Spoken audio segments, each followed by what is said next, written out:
low glycemic, you start to eat this way and the blood sugar doesn't spike, first of all, you don't create that inflammation. Right.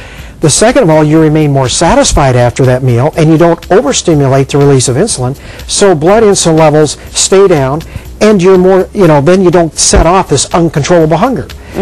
So companies, that I've dealt with have come out with food and meal replacements that are low glycemic. In fact, when we do our clinical trials, I've joined up with USANA. Their food replacement has a glycemic index of only 23. Now there's a little pamphlet here. It says here, reset, lose the cravings, find the new you, and it actually gives an indication or something that you can look at if you're starting a 5-day program checklist, which basically tells you how you can replace your meals and how does it work? You don't eat your meals at all and you just drink or eat that particular product, or how? That's right. One of the toughest things as a physician I struggle with is helping people change their lifestyles or their behavior. Especially when they're so used to the morning coffee, for instance, the roti chana in the morning. So the hardest thing I've had is to actually help people even though they understand this, life goes on. It's hard to change behavior. So these products, along with what we've done in the clinical trials, help people to, instead of having their breakfast, they have a meal replacement. They taste good, they're convenient, and they will not spike their blood sugar. It tastes good, because I think that's the most important thing. When people think healthy, they think, oh, it's going to be bland, it's going to be saltless, it's going to be sugarless, it's going to taste horrible.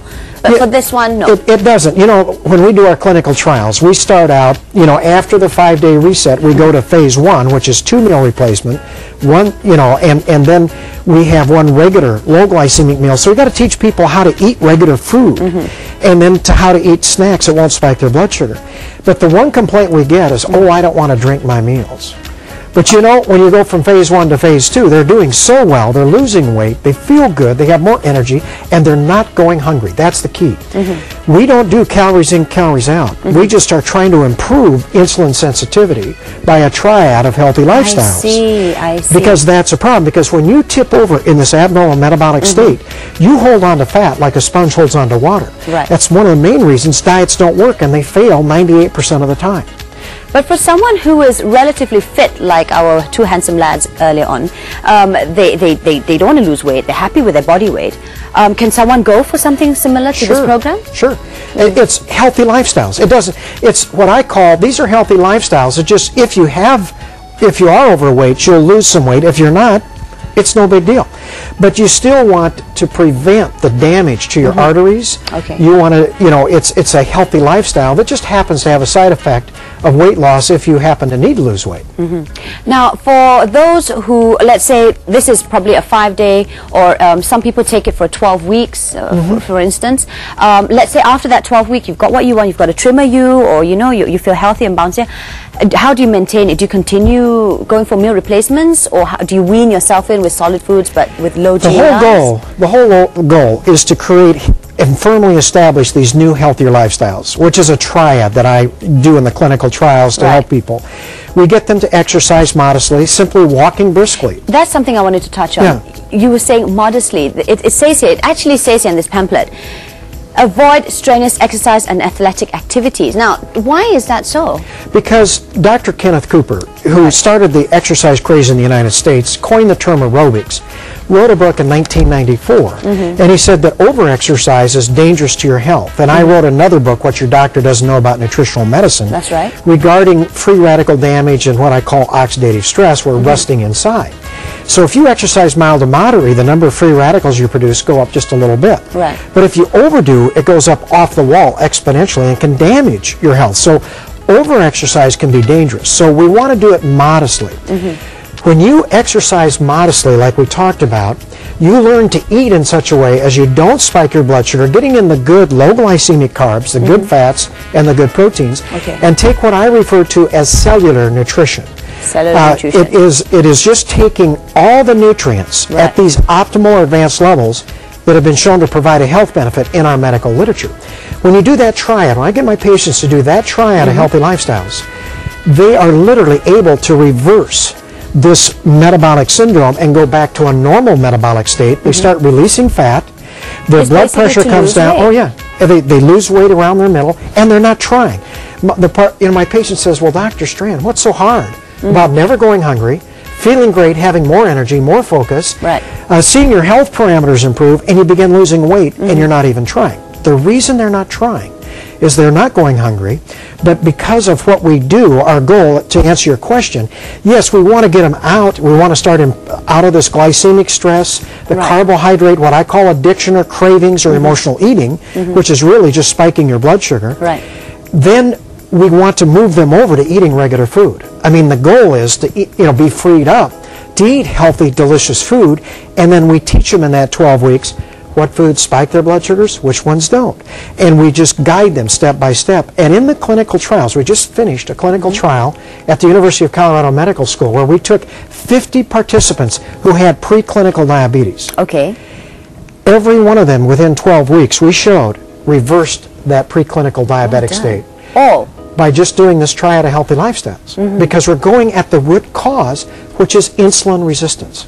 Is there any setbacks though, like someone who is probably pregnant or lactating, they can't take this? Oh no, it's healthy if you have cancer, heart disease, all of that. You look, I did OB for 21 years, obstetrics, and we'd always check for gestational diabetes. But I had a lot of ladies who had come in who didn't have rising blood sugar, Right. but they had tipped over into this abnormal metabolic state, so they just looked at food and gained weight. I know. And they just start putting it on, and they can't believe it. Well, you go on a program like this, it is healthy. It's healthy for your baby. It's healthy for you. After you've actually delivered, it's great to get back to your especially normal weight. around the tummy and thigh that's area. Exactly right. And there's no, there's no vigorous exercise regime, because a lot of people are a little bit, especially now, where a lot of people are a little bit busy. They claim that they're too busy to exercise and stuff. But simple walking steps will be just going out and walking briskly, 30 minutes, right, 5 days a week, not every day. Oh, okay. We don't do it 5 days a week. Significantly improves insulin sensitivity. Or the equivalent, you could swim, you could bike, you could hike. As long as the heart is still pumping. You want to do aerobics. Weight-resistant training does not improve insulin sensitivity.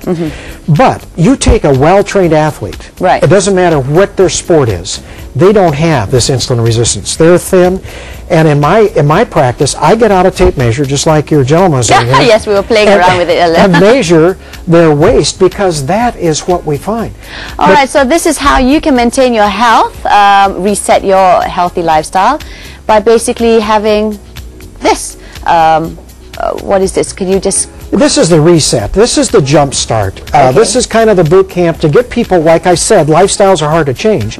But you take them out of their normal eating habits, and after they have the first meal that doesn't spike their blood sugar, insulin levels begin to come down. Right. And that fat-releasing hormone called glucagon comes up. After the second meal it happens. So for 5 days we do this, but then we quickly go into phase 1, which is 2 meal replacements, and then we teach them to eat that low glycemic meal, and then how to have low glycemic snacks. And then we give them what we see here, the USANA Essentials provides that cellular nutrition, and then we teach them just simply doing some kind of exercise. It doesn't matter to me what they do, just so they do something. As long as they do something. You know what, Dr. Ray, we could go on and on and on. This is something that is very dear to me, especially because I'm trying to lose weight so much. This is your book, of course.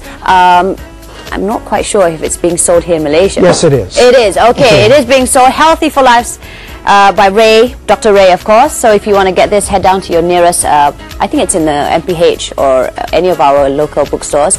Dr. Ray, it's a pleasure having you. Unfortunately, we're running out of time here. That's fine. Thank you. Would for you like having to me. say just one final thing to our viewers here? Well, I think that becoming diabetic is a choice, even if you're genetically predisposed, and that's what I teach my patients.